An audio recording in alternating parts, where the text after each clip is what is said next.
Dave, welcome back. Going to do another episode here. All right. Okay. I was hoping you could fill us in a little bit on track saws. I hear people getting really great results from it. I don't know how long they've been around, really not super familiar with it myself. I thought you could maybe just fill us in a little bit on what a track saw is and how it's used. Sure. Well, most of us are used to setting up a fence. It could be a straight board, a 2x4 that's pretty straight, and running our saw along the edge. And using that basically, our skill saw, using that board as a guide. Yep. Okay. Now, the difference in a track saw is there's actually an extrusion, aluminum extrusion, and you can't go off. In other words, if I were running it along a guide, as long as I was pushing sideways, I could keep that saw up there. But this actually keeps beautifully on the track because it engages with the bottom of the saw. So an old Skill 77 or something like that, great saw, but it doesn't have, if you will, an indent into the shoe that would allow it to go along a track. Oh. And that's what track saws are all about. So all relatively modern circular saws have that groove? No, only a track saw has those grooves. Oh, so my saw is not a track. A track saw is a track saw. Right. Okay. It's designed to go with the track and it all comes together. And the first one that came to manufacture was Festool. I remember seeing it probably 30 years ago and was blown away. While it's a beautiful tool, there are others now because the patent's gone, and now there are other ones that have come up that are probably about half the price. Okay. They are expensive, but here's where it's really good. You can take a full sheet good, you can take a full piece of plywood, whatever, and run it in a table saw, and I'm pretty good, and I can get a pretty straight ripping.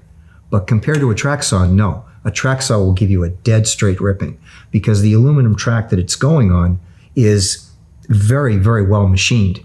And once you got that saw dialed in, it's much better for cutting long distances than it is on a table saw, especially for sheet goods. So based on your comment, I'm assuming the track saw was designed to replace typically what people would do with a table saw in the past? It's assistive. So one of the things, when I get on site, I'll set up some sawhorses and everything, and then I roll out pieces of 3-inch foam, which are kind of linked together. Yeah. And then I can take any sheet good or anything I want to cut, put it down on the foam, and that way when the saw blade cuts through, it doesn't ruin the saw blade. Okay. And then I can go ahead and I can trim anything at any angle. Now, the secondary part that really makes a track saw very attractive, okay, is that it has a piece of plastic on the leading edge. And what happens is when you first cut through the track, you actually cut through the plastic, and where the blade and the plastic meet, it ends up as a splinter guard. So you and I have both cut off something where we've gone cross grain, like the bottom of the door. You have the stiles and the rail. When you get to the stiles, it kind of tears out. Yeah. This eliminates the tear out. And it's amazing to see it on something like a piece of pre-finished plywood. Okay. And you make a cut going cross grain, you're like, wow, that is a beautiful cut. Because that plastic actually goes out over the edge and mates perfectly with your blade. Okay. Another sort of upgrade, if you will. And the last thing that I really like about track saws when they're well designed, we now have vacuum ports. And Festool has always had a vacuum port, which is one of the reasons why it's so popular. Mm-hmm. So what happens is there's no dust. And it's always amazing getting to someone's home now, setting up and starting to cut. And they're like, you're not going to do that. Oh, and there's no dust because the dust extractor is actually picking up the dust as the tool is cutting. That's super nice. Yeah. It sounds like you can expect a pretty high level of quality using these track saws these days. Very good level of quality. And then for a builder who's doing mostly site work, a really straight line. Yeah. Yeah. Obviously, a lot of brands out there, I assume, for track saws. I'd have a lot of choices.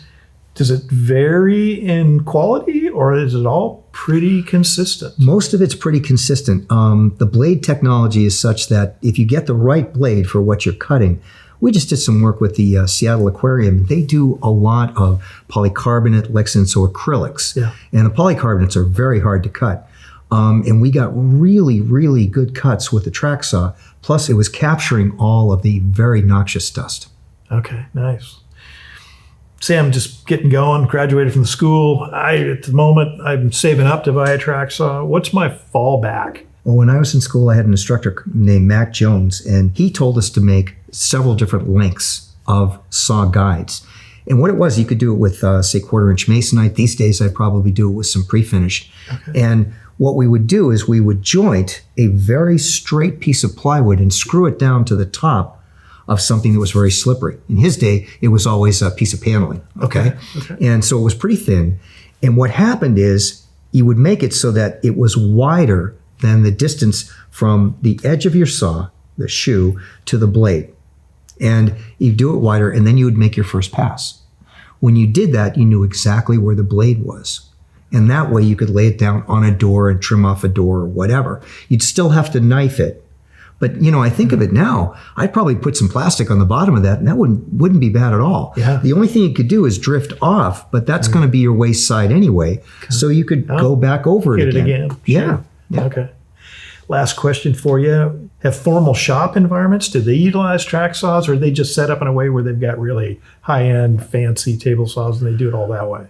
Well, in a very large cabinet shop, they actually cut it vertically, and they have this gigantic machine that's probably the length of this room. Oh. And the saw is going whichever way you want to program it to go. Okay. And they're gang cutting, so they're cutting multiple pieces. For someone working on site, it's heaven to have this thing. Another on-site thing that we do with track saws all the time, it's very common when you're installing a tall cabinet and you're coming up to a wall, you have a filler piece that goes in. And I tell my students, if they ever see a perfectly plumb and square corner in a house, would they call me? Because I've never seen one. Right. And so you will find that you're going to have this kind of wedge-shaped piece coming down. Okay. So what we'll do is we'll set up the track over an extra piece of material, and we'll cut that perfectly. And you couldn't do that on a table saw. If you were cutting it with a jigsaw, of course, it would be a very wavy cut. Well, Dave, I thought we could extend some of our talks on the track saw and actually do a few demo cuts today and take a look at the machine. It's a pretty amazing machine. It looks like it really is. And the funny thing is, the track saw really needs a track to run on. Your skill saw has basically a flat shoe and does a great job on a speed square or whatever. You can snap a line and rip and whatever, but this tool really does require a guide. And these tracks come in a lot of different lengths, all right? And the nice thing is you can actually link them together. We'll show that a little bit later. Okay. What is amazing about it too is the fact that it plunges from the back. So it's called a plunge cut saw. So let's say that you needed to take out for the skylight. You could be up there, the roof could be completely sheathed over. You know where your corners are. You lay out your lines, you set up the track, and wherever you cut right on that line. And that's the amazing thing. So on this one, as an example, when you plunge down, you can see, and move along, it just slides on that track. There are some interesting parts too. If you don't mind me turning this thing on, I'll show you one thing that's pretty fascinating.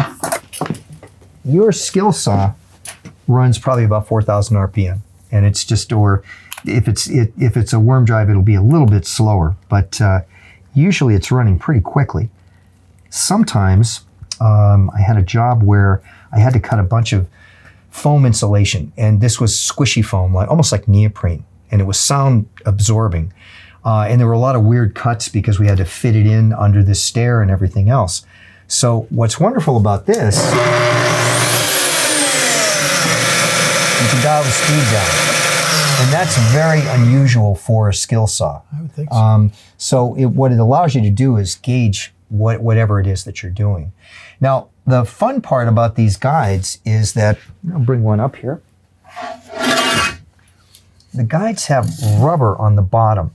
And when you first get this, the rubber is out to about maybe ½ an inch more.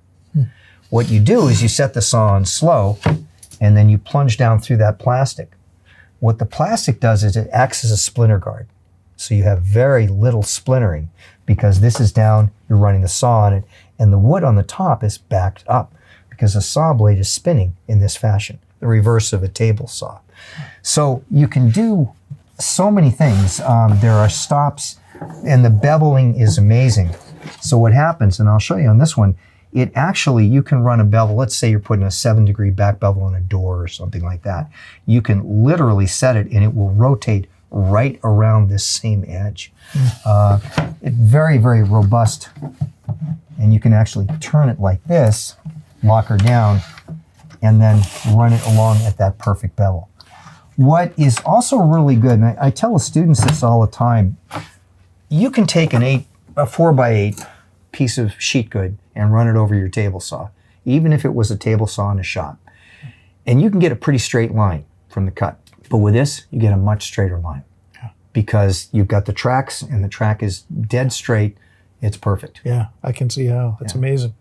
The other big thing about this particular one, this is, call it the grandfather. It was the first of the track saws. I kind of call it the godfather because it's kind of expensive. But Festool, what they'll do, and they built the entire tool line around collecting dust, which of course is something for a skill saw, you think there's dust flying everywhere. And so what happens is you can actually, this is a neat little bag for 1 or 2 cuts, but you can actually put the dust extractor in. And so the dust is collected as you're going through. And I'd say it's probably 80-90% of the dust. Wow. You know, it's really impressive. So there are so many things. Now, there are other manufacturers of this tool now. DeWalt, I know Makita makes one as well. But this has more accessories. So this tends to be where the professionals will go. Okay. That speed of the motor, is that Festool exclusive at this point, or do you think some other people Great have it? question. I would imagine they have it on the other saws, but I'm not sure. I haven't used them. Gotcha. Yeah. And their saws are running about half of this. The unfortunate part is it's the accessories. For instance, if you want to join these together, you get the accessory kit. And these are 2 short guides. I have a longer guide too, a 3,000 millimeter. But if you will imagine, these will actually go in this fashion.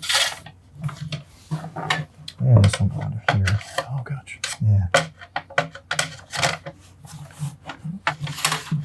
There you go. And I have done rippings on with putting together for 16 feet and done a 14-foot long ripping. Wow. Now think of it, most carpenters, they're going to snap a line and they're going to saw it. It'll be a good cut, but it won't be a great cut. This is a great cut. Yeah. And they have clamps, which are pretty cool. The material itself is so sticky that we often don't find that we need to clamp it down. But if you did, they make clamps that literally go right in, and you can clamp it down to your work both front and back as well. Okay. Very, very impressive line of tools. They also have this for use with routers as well, these tracks. Okay. Well, I'm really glad we picked that up. That's amazing. Thank you.